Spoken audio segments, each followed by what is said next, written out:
What's going on, y'all? KMBest here, joined as always by Lambie Series for 8 Cubes, the show where two of Marvel Snap's best players talk about the 8 most important topics in Marvel Snap. We're going to start with Loki. Now, I think both of us agree Loki is a or one of, or maybe even the top deck in the metagame right now. So the question then becomes, what are you running in Loki? Now, I'm going to start by throwing this over to Lambie, because he seems to think there's more ambiguity about it than I do.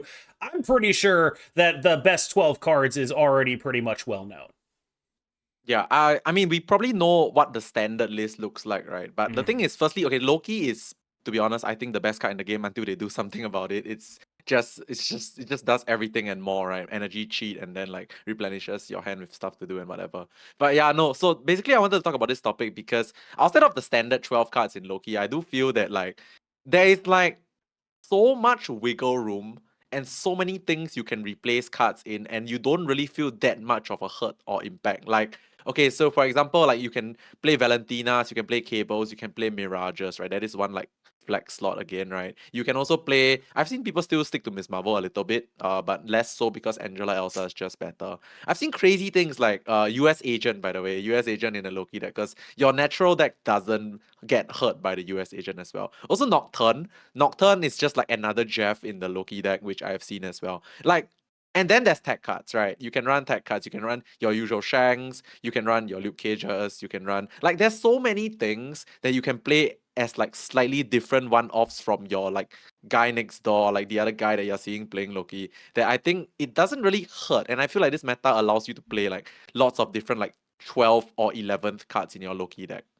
So the last time I played Loki was 4 days ago. I went 20-6 and gained 33 cubes. I played Kitty Pryde, Quinjet, Snowguard, Angela, Cable, Jeff, Elsa, Red Guardian, Agent Coulson, Nocturne, Loki, and Mockingbird. I think the only argument I'll hear about a position in that deck is running something else over Cable. Like, that's kind of the only argument I'm willing to entertain right now. Everything else, I think, is basically just right. That is what you should expect out of a Loki deck. And I think we should also talk about, like, why Loki is good again right now. And a lot of it is the Leech Blink decks. A lot of it is that kind of stuff. But my basic heuristic going forward is, like, you remember the Loki-less Loki decks, right? They were good because it was a bad Quinjet meta for Loki itself. You didn't need the double discount. We are now in a good Quinjet meta for Loki itself. Now, we'll see how much that changes if people start playing Sage Bounce. That can change for sure. But right now, if you like Quinjet Loki against a Leech deck, they're gonna die. You're gonna just beat the crap out of them heinously, horribly. You're gonna end them, right? And that means that we are back on Loki instead of Noki, unfortunately. Like, when Quinjet is good and Loki is good, they're so much better at doing that thing of beating up mid-range decks than any other card in the game. And Loki, as long as he's been around, yeah, he's been imbalanced before, but once he was properly balanced, and I think you could reasonably say that he is effectively... In Magic the Gathering, there's an ability called Split Second, which ends the stack. It means you cannot respond to this. No counter spells, nothing. Nothing can happen after that. Loki is the split second of mid-range decks. It is always going to beat the other mid-range decks because that's what the card does. Next up is Leech, and pretty much everyone is mad at this card, and I tend to think they're overreacting a little bit, but I do understand why, right? Like, having your cards turn into things that are not fun for you to play anymore definitely does suck, and he's a little bit harder to build to beat than he seems at first glance, because so many interesting things in this game are on reveals, and there aren't really as many interesting ongoings that don't get got by Leech. Where are you at with Leech, and more specifically Leech Blink?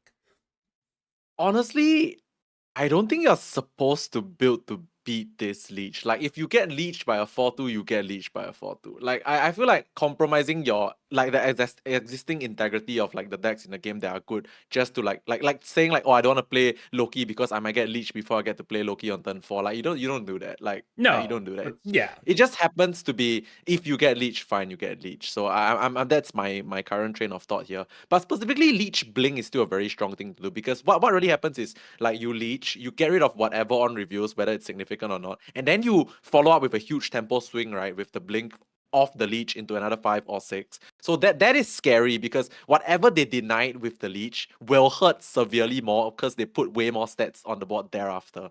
So I think Leech Blink is like one of the main reasons why we are even doing Leech, like to be frank, which is good, right? Because Leech does just hurt the Hela thing a little bit. And also, one more thing I want to talk about, since we are on this topic of like Leech Blink, I think there's a severe lack of Psylocke Blink in the meta right now. Like I really think Psylocke on turn 3 into a Blink on 4 and then another 5 on turn 5 is a very strong thing to do. Like obviously it doesn't beat like Jubilee Blink, Leech Blink, that's more impactful. But like it is another way of like a perfect curve, like 3 Jubilee, 3 Psylocke into Blink the Psylocke into something bigger, which could be a Leech or a Jubilee, or if you're high roll, it's like a 5 or a 6, and then you play another 5 on 5, then a 6 on 6. Like that is so insane amount of curve and stats. So I think I know this is the Leech topic, but since we are on the Blink as well, I do think that like Psylocke is underutilized in decks that have Leech and Blink. Yeah, I mean, Leech you can't talk about without talking about Blink. Like, people complain about Leech, but the reason he's played is because you can blink him into something else, right? Exactly. Like, that's the whole thing. And so you have, like, this... Like, I'm not necessarily opposed to Psylocke, and I'll tell you why. Because there is one 2-drop slot in that deck that I just have no idea what's supposed to go there. Like, I have absolutely no idea what's supposed to go there. Like, you have White Widow, you have Jeff. Those are awesome. You put them in there, and then there's, like, one more 2-drop, and you're just like... Yeah, I don't for me, know it's what Psylocke. this is. Easy. For me, it's easy Psylocke. So. I'm running Quake there because it's like we're not a good Quake deck. Card. Yeah, like we're not a good Quake deck in that like our turn 6s don't often involve playing 2 cards. They very often involve just playing one big guy. But you can do like small Quake scams. Like, aha, your Angela got murder worlded, or you got an eternity range or whatever, right? Like stuff like that. You can do like small versions of that. And it's like, that's just good enough because the rest of the 2-drops are just like just so much bad stuff. So maybe I'll try Psylocke in there. Next up is Hela. I've seen a lot of takes recently that like Leech didn't meaningfully hurt Hela, and I don't think that's true. It just didn't kill her, right? Like, Leech meaningfully beats this deck. Like, this is a deck that is very hard pressed at beating Leech. When I play against it with a Leech deck, I typically end up in situations where it's like, all right, well, I'm going to save this Leech to the last possible moment. If they haven't played Corvus, I'm leeching on 5. I'm going to play Jubilee on 4. I'm going to go out of my way to make this work because, like, it is very, like, the only thing that really matters is getting that Hela to not be a card. And, yeah, I have not had any trouble with this deck. There's so many ways to build against it now, whether that be Professor X decks, Clog decks, or Leech decks, that like I feel like Hela is actually at the most dealable with point. Yeah, most vulnerable point it's ever been. Where for the first time ever, it's like if I want to queue up a deck that beats Hela, I don't have to just like play a completely different deck. I can be like a mid-range deck that just beats Hela. And that's just really that feeling is very nice to me. Yeah, on that note, I've actually seen Leech in one other spot. I don't think it's very optimal, but I've seen it. I've seen Leech in Loki as well because like there is the backup game plan of just going stats, right? So the Leech on 4 and do just stats and never play the Loki is still actually a fine thing, or Loki on turn 5. Yeah. But yeah, no. So basically, Hela is very vulnerable right now because firstly, you cannot draw the Hela too early if not you get Leech, and then obviously if you don't draw it too early, means you have to top deck it, which means there's a chance you never draw it, right? So I think the Hela being like still like an annoyance to people and like Leech not affecting Hela is like a fallacy. It's more like when people still lose to the top deck Hela, they're like, oh, my Leech does nothing. But it's the same, right? Like in the past, as when like you Leech a full hand, and then like they just top deck the one Shang-Chi that didn't get leeched. I mean even the pre-nerf Shang-Chi, pre-nerf Leech, sorry, like would have this problem in like the Thanos meta as well. So like I think it's more like you just feel bad about getting Hela, but it doesn't mean that the Leech is doing nothing, because obviously you feel bad about getting Hela, but the Leech is doing something. I feel terrible every time I get Hela. I'm not gonna lie to you. I feel awful about that. Yeah. But I think like the nuanced version of this take, there is actually something to it, right? Like if you're just going around saying like, all right, well, Leech didn't do anything to Hela, that's wrong, right? But if you're out here saying like, look, we got rid of Hela a little bit, right? We got like a meaningful bit off the top of Hela here with this Leech change. We got a meaningful bit off the top of Annihilus. We got a meaningful bit off the top of Cannonball. That was like undeniably successful to do what they did there. But in exchange, Leech is in like 25% of decks. And it's like, if I think what people might be saying is like, look, I don't like buffing Leech to deal with this other stuff. Just get rid of this other stuff. Just delete Hela, delete Annihilus, delete Cannibal, delete all that stuff. Don't make Leech a thing again, right? And I think that's like a fairly coherent argument, right? It's a coherent argument where you're just like, look, if this is what it takes, I'd rather you guys just were harsher on things like Hela, on things like Annihilus, on things like Cannonball, if there's such problems that you bring Leech back. And I think that's fair, but I'm not gonna lie, I honestly just haven't had a ton of problems with Leech. Same. Even with this deck, Sage Bounce. Like my most recent video, probably by the time this one comes out, is going to be about Sage Bounce. I got into the top 10 with it. It was totally serviceable. And I think one thing that made it more serviceable, though, and this is going to be a hard adjustment for a lot of people, was the inclusion of US Agent, who is basically like a Sage card that, like a Sage level size card that does not get leeched. And so if you don't have that, you end up in a situation where you're much more vulnerable to leech. But even without it, I like the deck just does points really well now. Sage is amazing.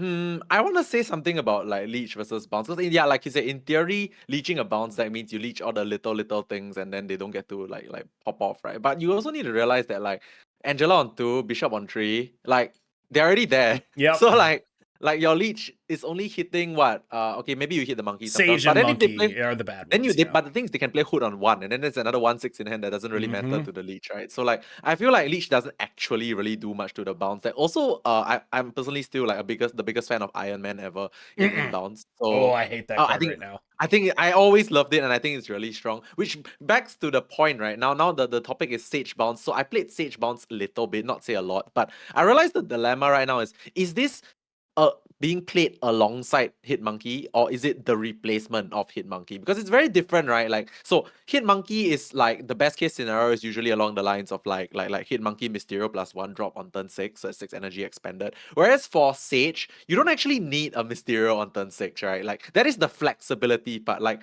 so my question is like, because that combo with the Hitmonkey is about 10 power, Hitmonkey, is Sage on average always or like often enough more than 10? Because if it is, because I don't have enough sample size yet, if it is, then maybe it actually can replace the monkey. But I know KM himself is running both, right? So, and you cut the I cut Falcon.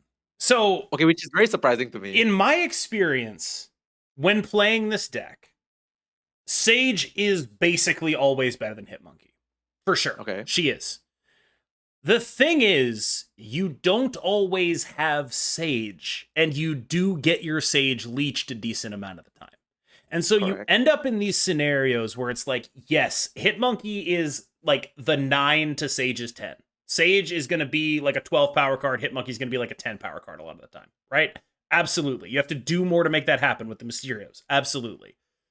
But the consistency it provides you in distributing points across the board in the final turn is valuable to me.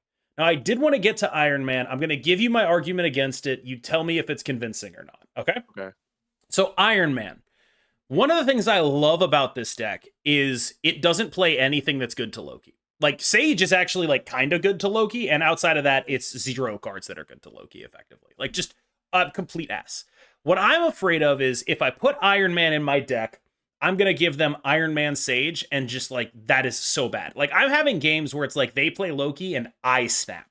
Like, that's a unique thing that I want to keep in the deck. Second reason, and I think this one is probably more important, is that because I have the Sage and the Hitmonkey, I very often find that my turn 5 and my turn 6 are very spoken for. Very spoken for. And the output I'm getting out of an Iron Man genuinely does not dramatically exceed the output I'm getting out of US Agent. Like, it's bigger, but it's not 3 energy is worth it bigger. Does that make sense? Yeah, okay, so it makes sense because it makes sense and also not always makes sense, but I need to explain. So it makes sense because your build has the US Agent and both Monkey and the Sage, right? So there's like a lot of things to do already, which I get. Okay, the Loki point is valid, but like you say, I don't think it's like a big point. It's not the like, biggest deal, but it's valid, like I do like it. Yeah, it's valid. So yeah, because I personally am not running the US Agent, because obviously if you run US Agent, the Iron Man is just like a self-imploding card, right? So yeah, I think I'm very big on the Iron Man soloing a location with like literally one card, like a demon is 12 power, and then like you can Iron Man on turn 5 and then you just like spread. Like the Iron Man lets you control the spread as well, because there is one location where you can put minimal stuff and it will be really big. But of course, on the flip side, like Red Guardians, Enchantresses, whatever, or whatever. No, like Iron Man is also a walking target for like tech, which is also funnily good because it is a walking target for Yeah. tech. So like, what do you guys think in the comments? I'm personally a Iron Man truther and either monkey or Sage, and then KM is on like the US Asian monkey and Sage thing. I think there is like room to explore here. And I want to see where this lands up, like with the bounce deck. Because at the end of the day, I like bounce. But one thing I don't really understand is the cutting of Falcon still, though. Like, you don't think you It really never want mattered. multiple one-cost It cards never back in mattered. your hand? It literally never mattered. I never was like, oh, I really wish I had a Falcon here. I played like 5 hours of this deck, and not once did I think that. And I think a lot of that is because we are an Angela Bishop deck. Like, the turns you would normally be doing Beast into Falcon, right? We want to be playing Bishop. We want to be like doing things like Sage into Beast, right? Like that. We want to be like Nico clone into Sage, right? We want to be doing like weirder stuff in our mid game. It's like taking up space in a way that made me feel like I don't really need this Falcon. Like it's Okay. like a cool thing, but it's like I'm not gonna have time or space to deal with it, right? And I don't think it's like wrong to play it. It's just like one of the things where it was just like I don't miss this guy. I was surprised too. And I will Yeah. also say the entire 5 hours, I was like, I hate Hitmonkey and I want to cut him, but I had no better ideas. Like I was like, Yeah. Jeff, Nocturne, at least that way we won't get murdered by locations. I really do want to play Nocturne, but I'm playing Bast, so it's like that kind of sucks, right?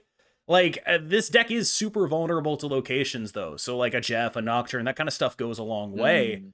I want to try Nocturne in there, but it's just like the Bast thing was just like, all right, I'm gonna keep the Hitmonkey in. Fine. Yeah, actually, this topic is quite cool because like this is like one of the first few topics that we completely like disagree on 3 different things. But I think it's neither wrong nor right, because like at the end of the day, I think like based on what we are talking about, I feel like it's a very play style dependent thing. Because like the way I use Falcon, I see it as one of the most important cards in the deck. But like I really think it's just the way we play the deck. And with Bounce, there's like so many different ways to play, right? Like I personally value things like multiple demons or multiple Nico procs. You probably value like other things, like that's why you're even playing US Agent, So I feel like this is one of those decks that I feel like is super open to personal expression. And I think I'm fine with like agreeing to disagree on anything in this topic personally. For what it's worth, what I'm playing right now is built very specifically to deal with Leech, mid-range, and Loki. Like those are the specific things I'm trying to be like, I don't want to be vulnerable to that, right? And so a lot of those choices are informed by that. So we've both been playing a lot of Bounce, and even before that, I think we were both playing a lot of Mysterio, just in the context of Mockingbird. Lambie wanted to talk about just like how unique Mysterio is, and I think that's a very good thing to talk about. So let's go. Right. So this one is like a bit early in a sense that I think this card's like severely OP new usage when it comes to Sasquatch is like in 2 weeks time. But like I don't think it's too early to talk about the card that is Mysterio, because I feel like this card personally to me is one of the most interesting designs in Marvel Snap like ever. Like there is no singular card that does what it does, because okay, obviously you guys know what Mysterio does. It's you play 3 copies of Mysterio, right? And it's disguised and only one of it is the real copy. So what this means, right? Okay, firstly, it's the only card that says play 3 copies. So like for 2 energy, you can play 3 things, and the word play allows you to do a lot of things, right? It triggers Angela's, triggers Bishop's, triggers Nico's destroy draw 2, triggers basically the fact that you are playing something from the hand triggers something. So one of the copies can be used like as a sacrificial lamb or like a proc for something else and stuff like that. So that is a very interesting fact, because there's no other card that says play 3, and one of it could be used for whatever other reason, right? And another underlying fact is that like it's like built-in disguise, right? It's built in to the the card is just literally like, okay, to the end of the game, I don't know where the real copy is. There's always this guessing game inbuilt into the card. So like based on what I've said already, there's like so many things going for this card, and like there's so many ways to use it, right? Not even just using it for like Mockingbird or Sasquatch discounts and stuff like that, but just the idea of the card being the way it is, saying play 3 unique copies of itself, allows for a lot of like skill expression, a lot of like deck building expression. And I don't know about what you guys think about this card, but this is like to me one of the most enjoyable cards to play. Plus it's actually just a 2/4 at minimum, right? So like it's definitely gonna be a good card if you know how to use it. And I'm pretty sure like in the future there's gonna be like so many ways to use Mysterio in like new and like interesting different like ways. Yeah. So the fascinating thing about Mysterio to me is it feels like a card that has like 4 different weird interactions on it that no other Yeah. card has, and every single one of those weird interactions has been useful. It's like Thanos-esque in the sense of like it just uses every part of it to do something crazy, right? The fact that it can play 3, right? The fact that the buffs trigger across it, right? So like the Bast that allows it to be like a 2/9, Yes. right? There's the fact that it counts as multiple cards for Hitmonkey or Bishop. It triggers your Angela. It gets your lanes full for Elsa. Like, you use every part of the Buffalo with this card, and that is even before we talk about things like it's 3 cards, so it's 3 discounts on Mockingbird, right? Like, those Leech things get buffed in Panopticon. Those Leech things get buffed in the location that buffs things that has no abilities. Like, there's little edge cases with Mysterio. I don't know why I was saying Leech, but like they get buffed in the location with no abilities. Like I don't know how to express it better than to say that just like so many of these cards, these little interactions are so good so consistently in such unique ways. There's no other card like him except Thanos is kind of the only card where you can talk about like just like you've used the stones for everything. They've been everything at various points in the game. Nico Minoru also another card that has this level of like uniqueness, right? But like that's sort of intended, right? Like with Yeah. Nico, it's like you're using the card the way it's written. With True. Mysterio, it's like there's like a bunch of weird stuff, and knowing all of it is super important. Like if you're Yes. watching this and you didn't know that the first Mysterio is the one that gets hit by like a Forge or Nico buff, or the one that dies if you are playing Depths Domain. if you're playing like a Nico draw 2, right? The left Mysterio is always going to be the first one down, so you want to play your real Mysterio not in that location. Like there's just so much going on there. Let's take another claw victory lap. This card is so good now. There's so much claw everywhere. It's so fun. Like this is like a series 1 all-star that like when it got buffed, I was like, all right, this is gonna be like the 5th best 5-drop. And then they did the Leech stuff, and now it's like the 2nd best 5-drop, probably. Like, because like Annihilus is still very good, but it's like hard to play into Leech. There's things like that, right? Like it's just, and Claw is just like rising up and taking over. Just like I thought Ultron was going to be the more impactful one. I think long term Claw is going to be, as long as Leech is around, Claw is going to be in a lot of decks. This is just a great card right now. Claw is like in the Doctor Doom. Okay, so Claw was always in this like Doctor Doom like scope of things where it's such a feels good card because you play one, you cover 2 locations. Now it's even more feels good because you play one and you cover 2 locations even harder because it's now +8. So like I think Claw has always been one of those cards that people feel good about dropping on 5 and it feels safe, it feels powerful. Now obviously it's buffed, so it's definitely more powerful. And like you said, the Leech thing making it a premium card because it's ongoing, like something that you'd really want to play on turn 5 right now. It's definitely something you cannot understate. It's not something that I like to do personally because I'm someone that I'm a very balanced person. I just like to play my little shitters in like different places and just go really tall with all the small stuff. Not just play one thing. But like playing one thing that covers 2 locations is indeed like a very feels good thing. And one thing that I think like you mentioned also, which is the whole, it's like the pool 1 god right now, like the series 1 god card right now. Like playing this card in series 1 just makes you want to play more Marvel Snap, right? Because it's so powerful. Like it's like, I don't know, maybe Spectrum did that for me in series 1 as well. But like this card, like it's all the way up to like top tiers of the meta right now. Like you play it when you start the game, and then like even like in the later stages of your infinite grind, you also can possibly play a claw because it's just 12 stats and then like covers 2 locations, and it's hard to beat if you don't like actively try to like, like if you lock a lane with Professor X and then like you are like, oh my god, there's like +8 with Claw, and I still lose. Like Jeff is less significant right now, so yeah, Claw's just a feels good card to play. Like I guess you guys all like to play Claw, right? No one has been really complaining about buffed Claw. Like everyone's been complaining about Leech is too strong right now, but like Claw being buffed, everyone just ignores the fact that everyone just likes it, right? No one has said, I've never seen a single bad thing on Twitter. Like now that I think about it, right? Twitter is like the number 1 place for like people complaining about everything about Marvel Snap, but there has not been a single bad thing said about buffed Claw ever. I think that's just an incredible statement, right? I think there's probably like more cards in there, right? There's probably more cards they could buff and nobody would get mad at and they'd be good. Yes. But like to do it with Claw and to just like hit a home run in this way, where it's just like everything about this was right, is so sick. And I gotta, like, as much as I want to take a victory lap because I was like, they should buff Claw by 2 power, I think they did it in a better way than what I was going to suggest. Because I wanted to put the 2 power on Claw, and I think the way they did it was more fun and more compelling. Just straight up. Putting the 2 power on the ability, more fun, more compelling. It is. Let's talk about Namora a little bit and why everyone is so pessimistic on her. And I think I can sum it up real quickly. She's an honor availability, and Leech is everywhere. Yeah. I mean, okay, yeah, now that you put it this way, I wanted to say some good stuff about the card, but No, do now that you that. put it this way, okay, no, so the Leech thing really will hamper her playability, like, said truth. But like, before this advent of the Leech, I was way more high on the Namora, like after I realized that it was actually quite easy to use her, right? Like the cards that are literally being printed this month are like meant to be with Namora. Like Jeff, obviously, then the Nocturne. And then like you can go like Jeff Nocturne and then just like play stuff in one look. She's very Miss Marvel-esque in the sense that you need to set up to build for her, right? Like you need to start playing cards in the right places to set up for the buff, right? So, but of course, there are situations where just buffing the Jeff or the Nocturne in one location and not buffing the other location is also fine. But ideally, you want to buff both.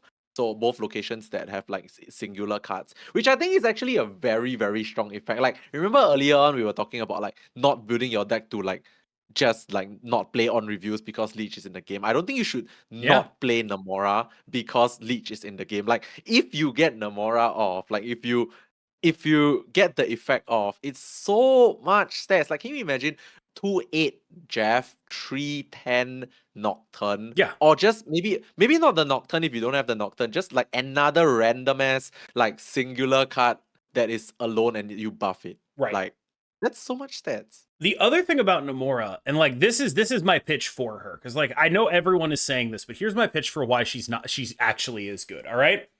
Okay. What if you Leech Blink into her? Isn't that nuts? Like, isn't that super busted? Isn't you're going like isn't that just like crazy? You're doing something like, you know, Jeff Nocturne Leech Blink into Namora. Busted. That's insane. That's so many stats, right? Like, I kind of think she's just gonna go in those decks, and you're just gonna eat it if it doesn't work. Like, that's fine. You're gonna deal with that. Exactly. Like that is 16 stats, right? Like those decks play Claw right now. She's like that, but with less restrictions because Claw can only go one direction wherever she is. If the other stuff is on the other locations, you're good. Like, that's my pitch for Namora is like, you know, yeah, okay, everyone's gonna look at this and be like, okay, well, I guess she dies to Leech. Like, dude, you play that card in Leech. That is a 5. You turn your Leech into a 5/16 that you got by playing a 5/7. So you do Leech into like 23 power. What the hell? Also just going Leech, right? You Leech to reduce some chance of getting killed by on reviews. Then if you have to manually play on Namora from hand after playing Leech, it isn't even that bad. You turn your Leech into like a 4/7. So like that's obviously not a blink, but you know, I agree with you on the fact that I think this could easily slot into like the 5 slot of like that Leech blink deck because there are spaces and like room to play there. Yeah, like she is a like legitimately scary card because like if that ever happens, like the numbers on her are bonkers. And like I get, because like this doesn't feel like a deck that would have come up in testing because they just buffed Leech, right? Like this is not the kind of thing that they would have tested her with, I gotta imagine. And like I kind of think there's a chance for something real here, legitimately. Like I do want to say though that this card doesn't go in Loki at least, like because you can't do the whole Angela. Yeah, at least it's not a Loki card, guys. It's not a Loki card. Well, the other thing is like Loki is like a meaningful check on all this stuff, right? Like it's already very good, and Loki already beats the crap out of it, and that will continue to happen because Loki has the card Loki and the card Quinjet, and so it's like, you know, it probably will get stronger. I think like I maybe it won't, maybe it doesn't make the cut for like Leech related reasons, but when I look at that, I'm just like, isn't this just the best thing to blink your Leech into? Like, isn't this just the best possible thing to do when you do that? It feels like that to me. Maybe it's not possible. Yeah, I just feel like this card just fits so well into like whatever blink thing, like you said, whatever blink thing we are currently already doing. So yeah, I want to see what happens. Seems strong as hell. Whether or not she'll be well positioned, I think that's another question. But she seems strong as hell, and it looks like there's a good home for her. So let's talk about the number one buzzword in Marvel Snap, having fun. People love to talk about how like so and so is not fun. I think one of the big heuristics that guides my life is that the number one thing that people think is fun is winning. Like whether or not they admit it or not, like Yeah. MTG Arena did a thing where like they had you give a smiley face or a frowny face after the game, and the number one determinant of whether or not that happened is whether or not you won, right? Like that is whether or not people admit it, what makes the games fun is winning them. And so it makes it hard for people to sort of evaluate this stuff outside of that context. And I include myself in that. When I have a good season, I tend to think the game is better. When I have a bad season, I tend to think the game is worse. That's a real thing. I can't just by knowing about it doesn't mean that I can like remove the bias from myself. That's just how it works. And that said, I've been having a really good season. I think this is actually kind of fun. And I think one of the things I've been drilling down on as to why that is because I am fundamentally a tuner. I like seeing a deck and then swapping out like one or two cards to make it fit, right? I like taking what is already good and optimizing it. And I think if you are a brewer, someone who wants to create something from nothing, this is a very hostile metagame for you.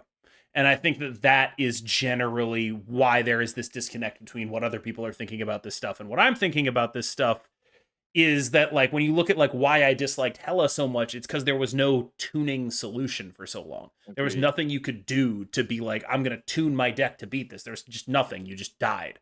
And that is like the major objection I've always had to that card. And now there is stuff that can tune it, and now there's nothing I can't like whenever I lose to something, I could be like, oh, I could have prepared better. Like I could have done something about that. Like maybe not in that game, but like I could have been more prepared for that deck in general, for sure. Almost every time, right? And I think that that's what I enjoy about certain Marvel Snap metagames. And that is what I'm enjoying right now. But if you're someone who's like, I like building stuff and trying out weird stuff, a lot of that weird stuff is on reveal. A lot of that stuff is in trouble. And I think I totally understand that. Yeah, actually, this topic is not so much about like saying that like we all should be having fun right now, but Yeah. it's more like because I'm also having fun right now, and like for a few specific reasons, right? Like, okay, so firstly, I want to address that the whole winning thing that you mentioned at the start, just for the sake of it. Like, people say that like, oh, they're having fun despite not winning, right? I always find it very hard to believe because like yes, you can enjoy the game, you cannot hate the game if you don't win, but Yeah. pretty sure you will be happier if you are succeeding at it and winning. That's my personal opinion, right? And then second thing, also, I'm also like very similar to you, which is like I'm a tuner as well. Like I like changing out stuff to optimize decks. Like I've been doing that for a long time. So this current meta, I think there are like decks that you can, which is why I made the Loki topic at the start, because I feel like decks can be tuned within the Loki deck. The bounce deck can be tuned, right? There's also obviously rooms to improve, and even the blink stuff, which we just like mentioned, Namora coming up, it's also something that can be tuned potentially, maybe to make the Namora the blink deck a bit better. And yeah, like I'm someone that just thinks that also firstly like you don't have to worry about like losing to Leech if you don't build decks to like not play on reviews. That's the one thing. Like I'm pretty sure you're not supposed to play less on reviews. You just play if it's meant to be in the deck. You just like play it in the deck. And I also think like one more thing, which is like outside from being a tuner, I'm also like relatively happy to be a necromancer, which is reviving decks from the dead. So like this blink thing let me do Jubilee again, like play the Jubilee, and I love Jubilee as a card. So that kind of just revived and came out of nowhere because Blink is in the game right now. So personally, I am really enjoying the game. Like the decks. Okay, I'm not playing the game like super hardcore right now, but like I enjoy like what we have right now and the things I can do. Like I like to log into my game and know that I can just Jubilee blink somebody because like it's a lot of like powerful stats and I enjoy that. So yeah, so personally I think like the game is in a state whereby okay, maybe not so much Hela, but like I enjoy everything else in the game right now. Yeah. Hela is more tolerable now than she ever has been. For That is not sure, to for say that sure. she is good or anything like that, but she is currently more tolerable than she has ever been before. That is the world's lowest bar, but she is clearing it. All right, y'all. Thank you so much for making it through that video. Remember to like and subscribe to Lambie. I believe he's still building his way up to that 10K, right? We're pushing to that 9.7. 10K. Let's go. Let's get the 10K. Click the button. I think it's down there. It might be like over towards him. Might be, yeah, I think it's like below him. All right. As always, I've been KMBest. He's been Lambie Series. Take us out. Thank you so much for being here, guys. I'm almost at 10K. Do give the button a click. And if you like what you just saw, do follow us as well. And then see us in the next video on KM's channel. Bye-bye.